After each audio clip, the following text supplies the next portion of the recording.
এদিনও বুঝিনি আমি যে চোখে পড়ে একটা বৃষ্টিময় দিন। Hi everyone, this is Mithila's daily blog থেকে সবাই কেমন আছেন? আজকে আমি আমার ছোট্ট বোন প্রাচী চলে যাব নেত্রকোনার ভাইরাল ভেলপুরি খেতে। কুকরা ভাইয়ার ভেলপুরি খুবই ফেমাস, আর আসলে ফেমাস না, এত মজা ভেলপুরি আপনারা আসলে মিস করবেন না। এটা হসপিটালের সামনে, ও মনে হয় দোকানও দিবে, সো আপনারা এটা মিস করবেন না। এত মজা, ও যে মানে ঘুগনিটা বানায়, এটা স্পেশালি এত বেশি টেস্ট, খুবই টেস্ট। সিরিয়াল দিতে হয়, জাস্ট হ্যামিলনের বাসিওয়ালার মতো ওর দোকানে সিরিয়াল দিতে হবে, মানে অনেক টাইম লাগে একটু, কিন্তু আসলে টাইম নিল এত বেশি, মানে যত্ন করে, এত ভালো বিহেভিয়ার ওর, এত বেশি হাম্বল। সিলেটি পোলা আর কি, যাই হোক।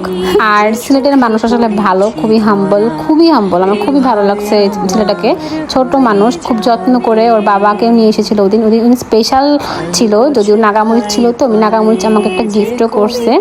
এত খুবই টেস্ট ছিল, এত বৃষ্টি ছিল, এত ঝড় ছিল, তবুও কিন্তু সে সুন্দরভাবে সবকিছু করেছে। দেখেন, ঝড়ে আমার আর প্রাচীর অবস্থা একদম খারাপ, আমরা একদম ভিতরে চলে গেছিলাম, কিন্তু এত বৃষ্টির মধ্যে খেতে খুব ভালো লাগছে। ও সেদিন আর্জেন্টিনার খেলা ছিল। আজকে আমি আসছি সদর হাসপাতালে, একটা নতুন ভেলপুরি বের করছে ভাইয়ের পেটের নাম কুকরা না, মেবি ওরকমই আছে, ট্যাগ করে দিব।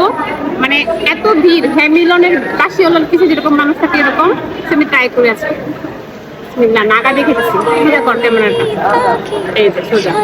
আমার বোন তো ভিডিও করতেছে, তো দেখতে পারি আমার ভিডিও।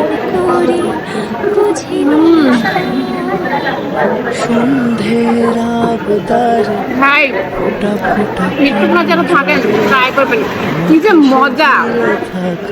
সো আজকে এই পর্যন্তই। Till then, take care, tata, bye bye, আল্লাহ হাফেজ, থ্যাঙ্কস ফর ওয়াচিং, বাই।